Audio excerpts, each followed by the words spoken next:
Hello everyone. आज मैं आपको पढ़ाने वाली हूँ क्रिया के भेद।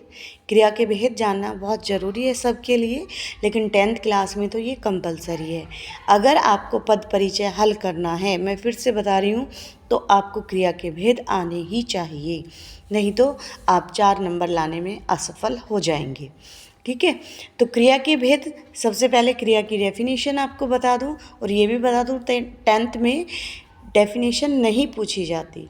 तो जो भी शब्द जिनसे हमें ये पता चले कि कोई काम हो रहा है वो क्रिया कहलाते हैं। लाइक पढ़ना, लिखना, कूदना, खेलना, गाना, नाचना, सब कुछ क्रिया है। ठीक है, काम जब भी हो रहा है वो क्रिया में आ जाएगा आपका। क्रिया के 2 भेद होते हैं, कर्म के आधार पर और रचना के आधार पर। पहले हम कर्म के आधार पर समझेंगे। सबसे पहले देखिए बेटा, अकर्मक क्रिया, फिर देखिए सकर्मक क्रिया। अकर्मक क्रिया जिसमें कर्म नहीं होता, हमें ये नहीं पता, क्रिया तो होती है, सब्जेक्ट भी होता है, बट कर्म नहीं होता। लाइक मैदान में बच्चे खेल रहे हैं, मैदान में बच्चे क्या खेल रहे हैं हमें नहीं पता। ठीक है, वहाँ पर अकर्मक क्रिया होगी। मैदान में बच्चे क्रिकेट खेल रहे हैं, क्या खेल रहे हैं, क्रिकेट खेल रहे हैं, उसका आंसर हमें पता है, तो सकर्मक क्रिया होगी, क्योंकि उसमें कर्म दिया गया है। ओके, नेक्स्ट देखिए बेटा, रचना के आधार पर क्रिया के भेद। रचना के आधार पर क्रिया के 4 भेद होते हैं, संयुक्त क्रिया, नाम धातु क्रिया, प्रेरणार्थक क्रिया, पूर्वकालिक क्रिया।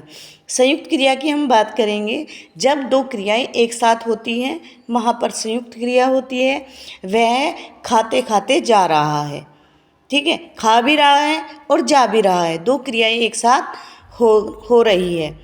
ठीक है, वह नाश्ता करते करते स्कूल के बारे में सोच रहा है, तो 2 क्रिया एक साथ जहाँ पर होगी वो संयुक्त क्रिया होगी। नाम धातु क्रिया, जो संज्ञा शब्द से क्रियाएं बनती हैं वो नाम धातु क्रियाएं होती हैं। जैसे हाथ से हथियाना, किराएदार ने मकान मालिक का मकान हथिया लिया, तो वो हथिया जो शब्द आएगा तो वो क्या होगा आपका, नाम धातु क्रिया में आ जाएगा। बात से बतियाना, ठीक है, मेरी बहन बहुत देर से बतिया रही है, तो वहाँ पर भी नाम धातु क्रिया हो जाएगा। प्रेरणार्थक क्रिया, यानी किसी और को काम करने की प्रेरणा देना। अध्यापिका ने बच्चों से कविता पढ़वाई, खुद नहीं पढ़ी, बच्चों से पढ़वाई, तो यानी वो किसी और से काम करवा रही हैं, तो वहाँ पर प्रेरणार्थक क्रिया होगी।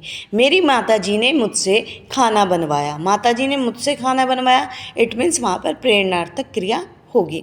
अब बात करते हैं पूर्वकालिक क्रिया। पूर्वकालिक क्रिया क्या होती है, जब एक क्रिया शुरू में ख़त्म हो जाती है और फिर उसके बाद दूसरी क्रिया शुरू हो जाती है, उसको पूर्वकालिक क्रिया कहते हैं। राहुल नहा धोकर पढ़ने बैठ गया, नहा धो लिया है, वो पूरी हो गई है एक क्रिया, उसके बाद वो पढ़ने बैठ गया है। समझ में आया? तो ये होगी आपकी पूर्वकालिक क्रिया। आपको एक और बात बता दूं कि क्रिया के जो भेद हैं कर्म के आधार पर 99% आपसे यही पूछे जाते हैं 10th क्लास में। केवल 1% चांसेस होते हैं रचना के आधार पर आपसे कोई भी क्रिया का भेद वहाँ पर पूछा जाए। ओके, आप लोगों को समझ आ गया है तो वीडियो को शेयर करिए ताकि और बच्चों को भी पता लगे। लाइक करिए, सब्सक्राइब करिए। Thank you.